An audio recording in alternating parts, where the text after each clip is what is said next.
주여, 목자 훈련 가운데 나오신 사랑하는 여러분들을 사랑하고 축복합니다. 오늘도 우리의 찬양을 받게 합당하신 주님 앞에 우리 함께 마음 올려드리며 찬양하며 나아가기를 원합니다. 우리 함께 찬양할까요?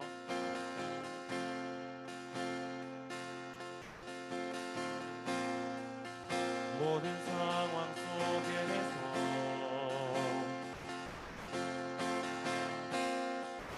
주를 찬양할지라.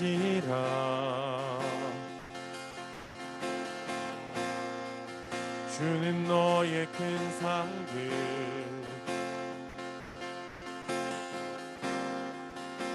큰 도움이시라.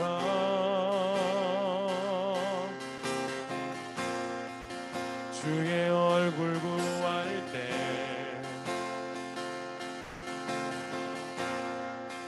주의 영을 부으사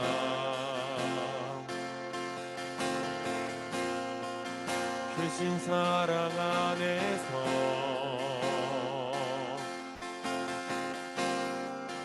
주를 보게 하소서.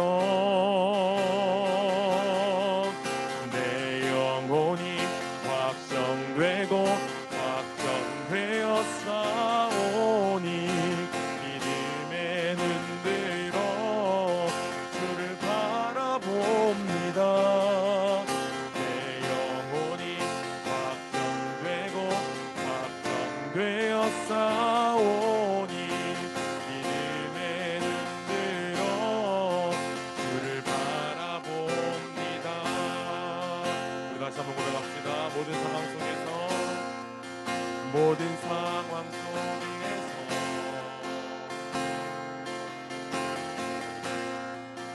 주를 찬양할지라.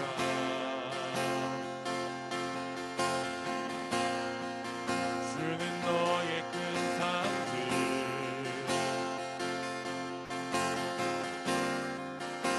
큰 도움이시라.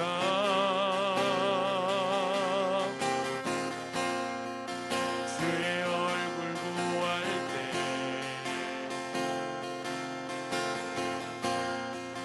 주의 영을 부으사 크신 사랑 안에서 크신 사랑 안에서 주님의 그 사랑을 보게 하소서. 주를 보게 하소서. 내 영혼이 확정되고 확정되어 싸우니 믿음의 눈으로 주를 바라봅니다. 내 영혼이 확정되고 확정되어 싸우니 믿음의 눈으로 주를 바라봅니다. 내 영혼이 확정되고 내 영혼이 확정되고 확정되어 싸우니 믿음의 눈으로 주를 바라봅니다. 내 영혼이 확정되고 확정되어 싸우니 믿음의 눈으로 주를 바라봅니다. 내가 원하는 한 가지 주님의 기쁨이 되는 것. 내가 원하는 한 가지 주님의 기쁨이 되는 것. 내가 원하는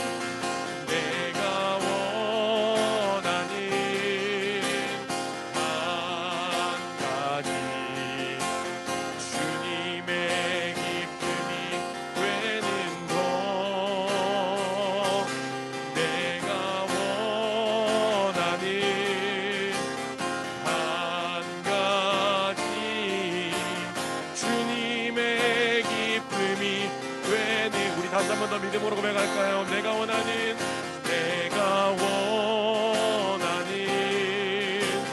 한 가지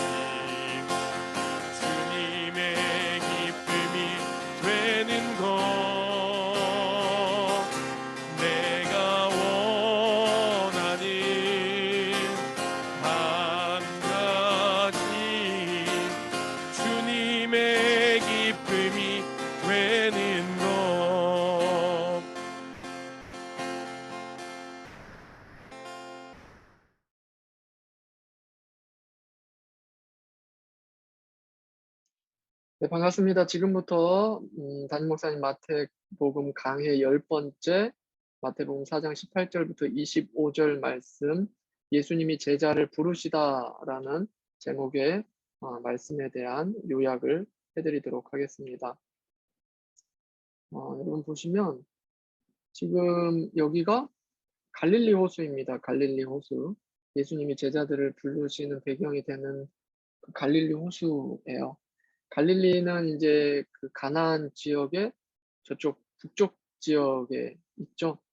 그쪽에 그래서 음 이스라엘 보면은 북쪽 지역에 갈릴리가 있고 이제 남방 쪽에 예루살렘이 있고 갈릴리와 그 남쪽 예루살렘 부근의 이 남쪽을 이렇게 수직으로 이렇게 흘러가는 강이 이제 요단강이 됩니다.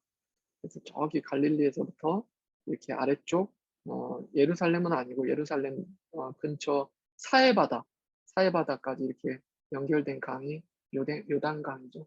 그래서 남쪽에는 사해바다가 있고 저쪽 북쪽에는 갈릴리 호수가 있고 갈릴리 바다가 있고 가운데로 요단강이 흐르고 그리고 그 가운데 지역을 지난번에 담임 목사님 설교 때 나오셨던 것처럼 북이스라엘 사마리아 지역이 되는 거죠.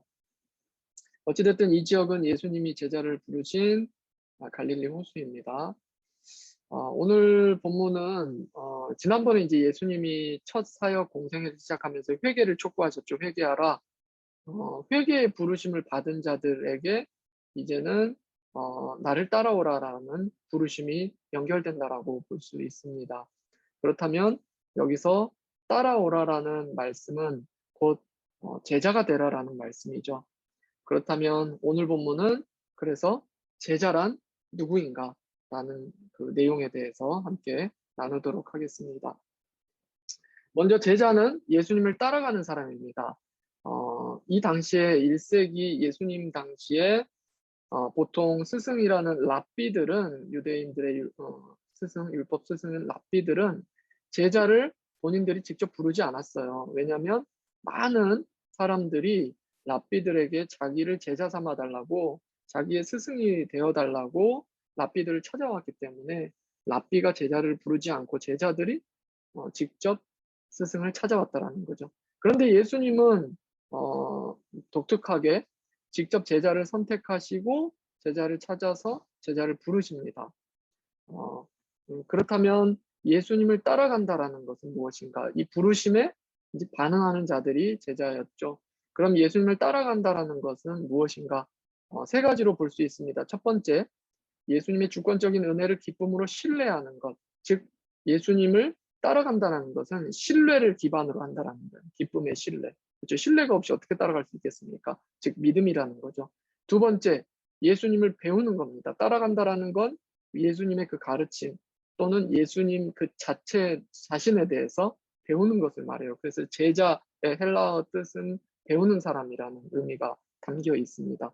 그리고 또 마지막으로 배운다라는 것은 따라간다라는 것의 세 번째 의미는 어 과거에 자기 방식대로의 삶을 내려놓고 이제는 예수님의 삶의 방식을 닮아간다라는 거죠.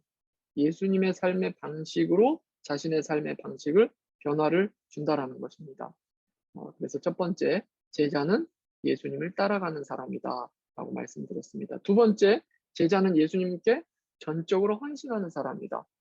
보면 제자들이 모든 것을 버려두고 예수를 따르니라라고 말하고 있습니다. 모든 것, 그가 가지고 있던 그물과 배와 또 심지어 아버지, 가족을 버리고 예수님을 따라가는 모습을 볼 수 있죠. 이때 인제 쉽게 보일 수 있는 반응은 '너무 극단적인 거 아닌가. 뭐 직업도 버리고 가족도 버리고 간다.'라는 것 '정말 그게 예수님을 따르는 반응인가?'라고 생각할 수 있는데 여기에서는 굉장히 상징적인 의미라고 볼 수 있죠. 무슨 말입니까? 제자의 모든 것을 버리고 따라간다라는 것은 앞서 말씀드린 대로 전적 헌신을 의미한다라는 거예요. 그러니까 예수를 위해서 모든 것을 포기할 수 있는 것, 이것이 바로 전적 헌신이라는 것이죠. 그러니까 내가 내 인생의 주인 행세를 하지 않고 인생의 주도권을 주님께 드리는 것. 이것을 의미한다라는 거죠. 제자들이 모든 것을 내려놓고 갔다라는 이 모습은 우리들에게 무슨 생업을 포기하고 예수를 믿어야 된다라는 것이 아니라 내 인생의 주도권을 어 나에게서 이제 주님께로 옮기는 것이죠. 그러니까 자기 중심성에 대한 포기입니다. 그런데 이것이 사실은 희생이 아니고 최고의 가치를 향한 기쁨의 헌신이 되는 거죠. 기쁨으로 그것이 예수 그리스도야말로 진정한 기쁨이 그 가치이기 때문에 기쁨에 나오는 헌신이 바로 이 예수님께 자기 중심성을 내려놓고 예수님께 내 인생의 주도권을 넘겨드리는 전적 헌신이라고 말할 수 있습니다. 자, 세 번째, 제자는 예수님처럼 사람을 낚는 사람이다.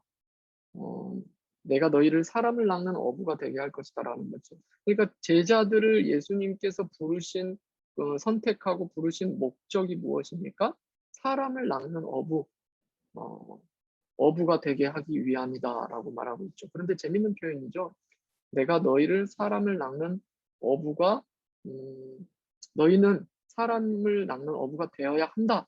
이런 표현이 아니라 내가 너희로 하여금 사람을 낚는 어부가 되게 할 것이다. 내가 너희를 사람 낚는 어부로 만들 것이다. 이런 표현을 하고 있다는 거예요. 무슨 말입니까?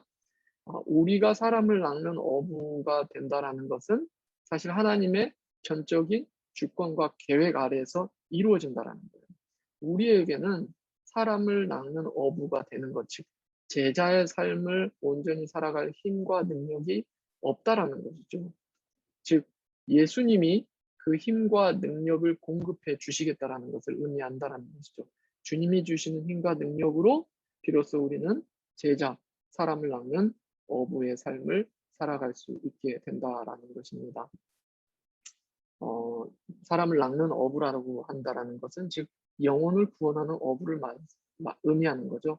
그래서 예수님이 승천하실 때 마지막 명령으로 너희는 가서 모든 민족을 제자로 삼으라 라고 말씀하셨죠. 복음을 퍼뜨려서 영혼을 구원하여 하나님 나라를 확장하고 세상을 변화시키라는 명령을 하셨다라는 것입니다. 이에 대해서 제자들의 반응은 굉장히 즉각적이었습니다. 무슨 말입니까? 예수님을 따라가는 것이야말로 최고의 우선순위였고 긴급했기 때문에 즉각적인 반응을 보였다라는 것이죠.